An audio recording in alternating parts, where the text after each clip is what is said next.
Okay, so removing the statement of if he passes away, you can answer the Thank question. you. I know it's hard for you to decipher. No, I just like whenever you come polished, and the woman needs is to be. But you I didn't think you come lack a polished lot when of you polish and addressed class. me. Okay, what? You didn't come polished when you addressed me. You made Darwin, what assumptions I that I'm said was, struggling to I get said married. I think you lack a lot of polish, and I think you lack class in some of the things that you say. But I clarified it for you so you can answer the question. Okay, so Do I like polish too, Casey? Yeah. so look, it's in her best interest to get married young when she's at the top of her prime, when she's at the highest point of her peak value. She can still pursue her career while she's married. You agree with that? You agree with that? I disagree. Okay, well, there you have it. And that is All right. probably why you are alone. But you don't know my relationship status. But So you're not let's married continue. either. I could smell it. You can't. Okay. Tell me my relationship status. Anybody else have any questions? Callie? My question is, No, how is it polished when you're making assumptions on other people based on no actual facts? You're nitpicking on what people are saying. You don't know my entire life. You're making assumptions off of a couple of things that I've said, but not one time have you actually taken the time to get to know me and pick my brain as a person. All you're doing is passing judgment and telling me what I should do and what I shouldn't do. But at the end of the day, you don't know my situation. You don't know my lifestyle. You don't know what I'm going through in my personal life. That has nothing to do with relationships. I feel that when someone is in a relationship, they should come into a relationship with their best foot forward. They should come with as less baggage as they possibly can. You don't have no idea what I've been through in my life and what I'm still going through to this day. I could have health issues you know nothing about, but all you're doing is making me look like I'm just another lady that needs to get married, this, that, and the third, all because of your assumptions. That's not coming polished. Coming Okay, polished is so understanding the person that you're talking to get a better context of how to go ahead. I'll stop. okay, let me try to understand this for you. You're struggling, you have this baggage, and you're trying to heal from it. You also have these opportunities that you're pursuing. You also had a relationship that was distant, that didn't work out. Is that at least true so far? Aside from the baggage, yes, I had a long distance relationship that didn't work out. Okay, everybody you has said you relationships that come didn't in. work out. When you mentioned come in with your best foot forward. Yes, I want to assuming- come in with my best foot forward. I want to at least be in a position where I'm steady in where I need to be. And so when I come to you, I'm coming to you with someone that has what she feels that she needed to have. That's just how I feel.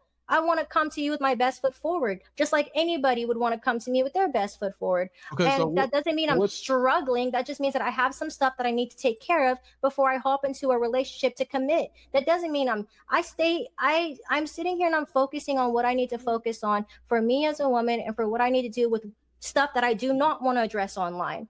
And so I'm trying to be very vague because I don't want to address this online. But what I'm going through in my life and what I'm doing right now, that doesn't mean that I'm struggling. It means that I have a goal, I have a path that I need to do first. So when I sit here and I go on a date with someone, I'm able to, and I am in a relationship, I'm able to give them the full version of myself. I'm able to put in the amount of work and effort it takes with no distractions. Because when you're in a relationship, it takes a lot of work. Keep in mind that Darwin made his wife leave her education and give up her dreams and everything else to marry him.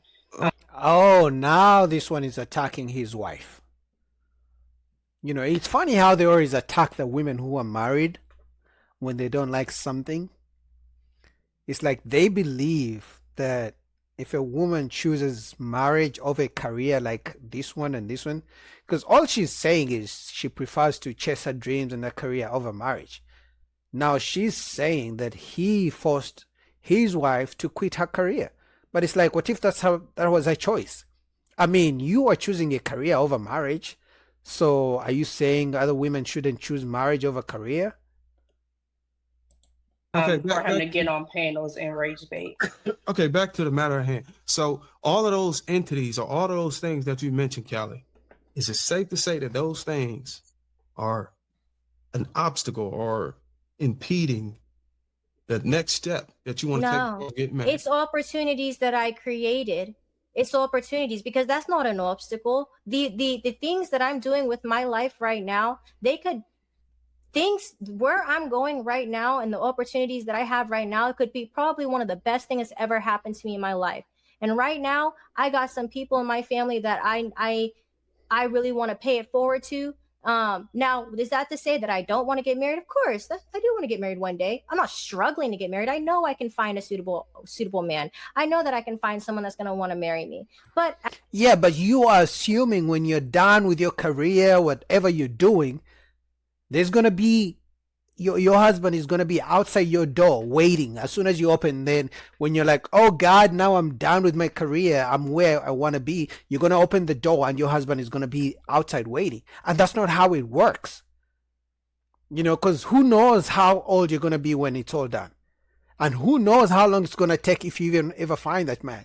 What he's saying, chances are, as you're doing whatever you are doing, you could meet the man who's supposed to be your husband. Now, if you don't, you know, hold on tight because you are busy with your career and things like that, you're going to let him go and he's never going to come. And you're going to keep praying to God, send me a husband. And God is going to be like, hey, I sent you the man, but you told him you're too busy.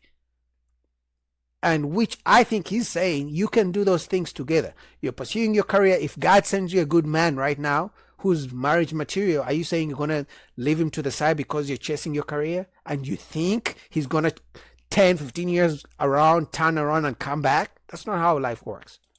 at the same time, relationships take a lot of work. They take a lot of effort. And it would be disingenuous of me to know that I don't have the time right now to sit there and play with someone's feelings and sit there and neglect someone of their feelings and what I could provide to them that could their value, all because that I'm solely focused on what I need to do. It's not fair. I think that's why Darwin's so angry. So what have I told you? Because of your time, because of the bandwidth you have, is allocated to your pursuit of the opportunities you created for yourself, impedes you getting married.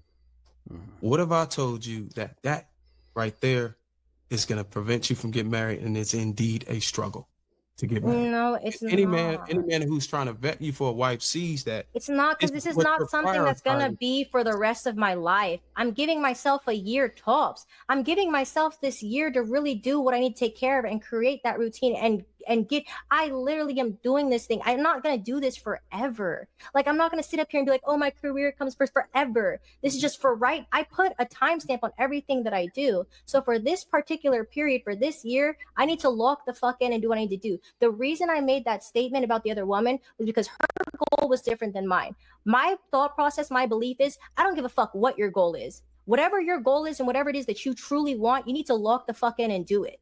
So if your goal right now, right at this very moment, is to find a man, to get married and to have kids and to have that whole lifestyle, then you need to lock the fuck in. You need to really do what it takes to be that person so you can have that lifestyle. My lifestyle right now, what I'm doing, I need to lock the fuck in and get this done so that I can have the time, so that I can have the resources, so that I can be the woman for my man that he deserves. Not because I'm thinking that I'm perfect and I need a man right now. I know right now where I'm at, I need to go ahead and do this. Let me do this real quick. And I promise you, Darwin, I promise you, I'll come back to you in 5 years. I will be married and have kids. See, this is how they make the plans. They think, there's a husband store. You know, they think getting a husband, having babies is easy. You can just find whoever you find attractive, have sex, and the babies will pop up. But when it comes to marriage, actually dating someone, you guys connect, you both, have the same family goals, stay together for some time, plan the wedding. That takes time. It also takes time to find that kind of guy. But the way they structure and they plan in their heads, it's like there's a husband store where when she's done with her career and whatever she's doing, she's going to walk in, pay money, and pick a husband from the shelf. And that's not how it works.